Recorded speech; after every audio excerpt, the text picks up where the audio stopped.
Welcome back to the channel. Thank you guys for liking and subscribing to these videos. I really appreciate that. It's here.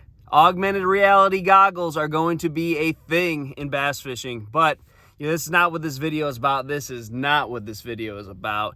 I want to give you kind of my perspective on fishing traditional, not having forward-facing sonar, and what you can see in tournaments. So if you fish like me, where you just don't have any interest in this, you try to watch the TV shows and the live coverage and just think to yourself, these are the best guys in the world. We are being robbed. We want to see them catch fish, not stare at a screen. We want to see them catch fish like how you are supposed to catch fish. The reason we all fell in love with bass fishing.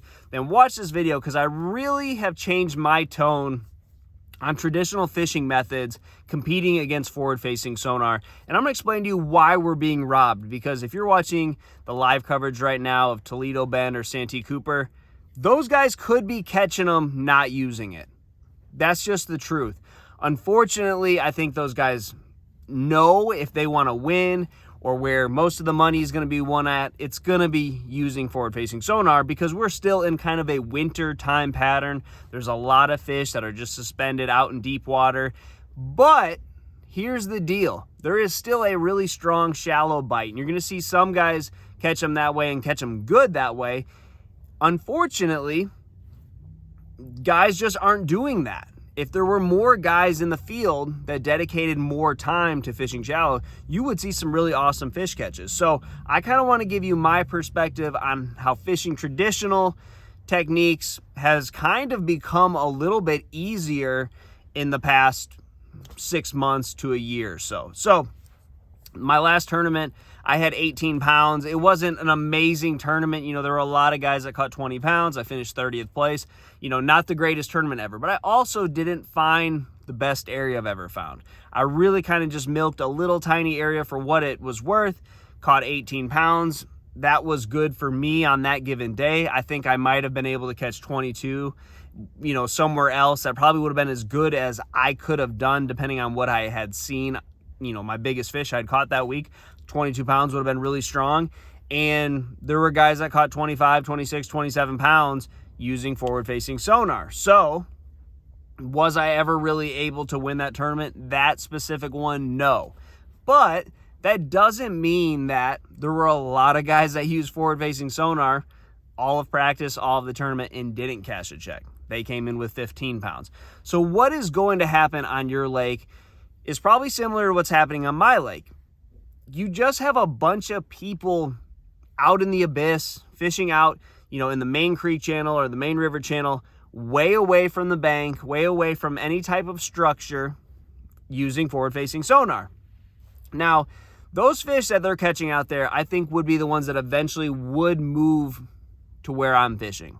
Offshore structure or shallow, whatever it may be, but I'm fishing something traditional, old school style bass fishing, where there's some type of contour line and there's a fish, using those contour lines like they always have, and the way we've always caught fish.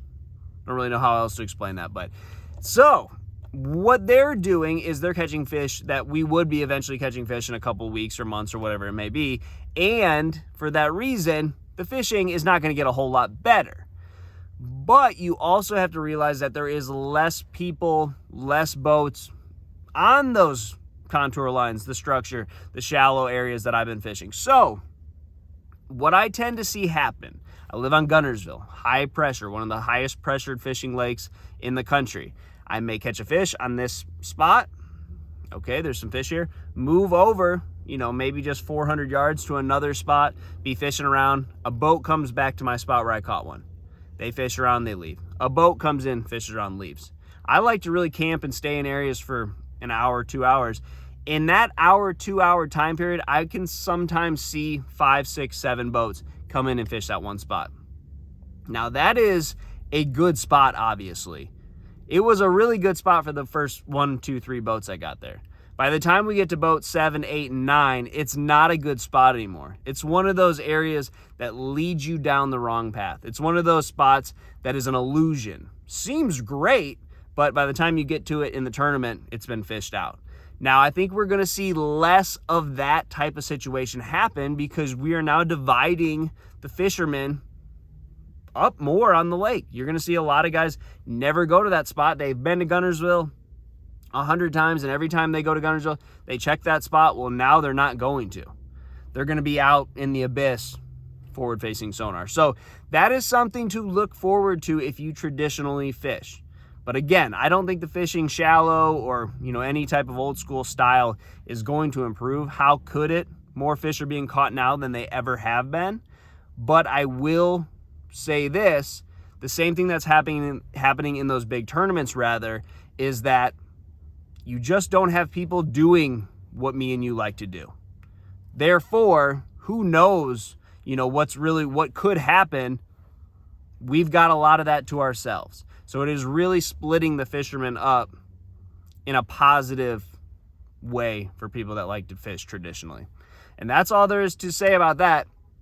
I can't wait to see this augmented reality glasses. That is going to be funny. And it really makes sense. Why stare at a bunch of screens while you should be looking out on the water?